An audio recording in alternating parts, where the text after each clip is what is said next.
I give the floor to the representative of the United States. Thank you, Mr. President. The Jewish people are a patient people. Throughout 3,000 years of civilization, foreign conquest, exile, and return, Jerusalem has remained their spiritual home. For nearly 70 years, the city of Jerusalem has been the capital of the state of Israel, despite many attempts by others to deny that reality. The American people are less patient. In 1948, the United States was the first nation to recognize the independent state of Israel. In 1995, the U.S. Congress declared that Jerusalem should be recognized as the capital of Israel and that the U.S. Embassy should be located in Jerusalem. Presidents Clinton, Bush, and Obama all agreed with that position, but they did not act. They delayed in the hopes that a peace process would produce results that never came. For 22 years, the American people have overwhelmingly supported that position, and they have waited and waited. This week, President Trump finally made the decision to no longer deny the will of the American people.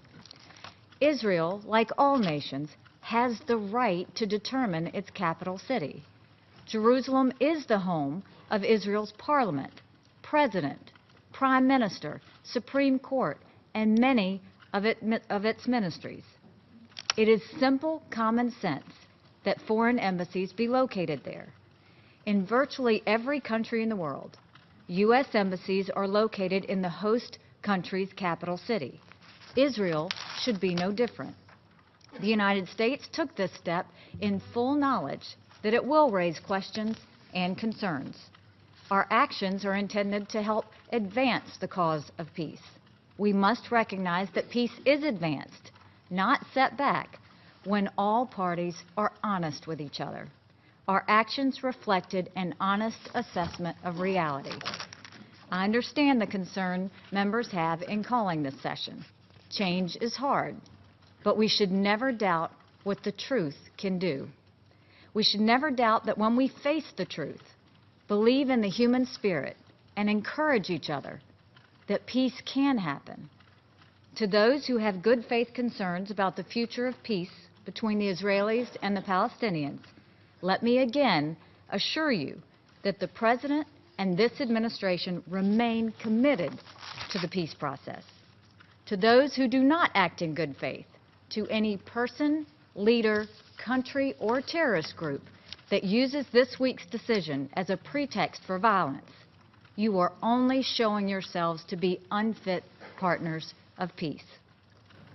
Finally, I will not let this moment pass without a comment about the United Nations itself.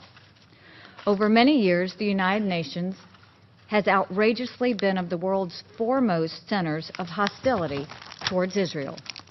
The UN has done much more damage to the prospects for Middle East peace than to advance them. We will not be a party to that.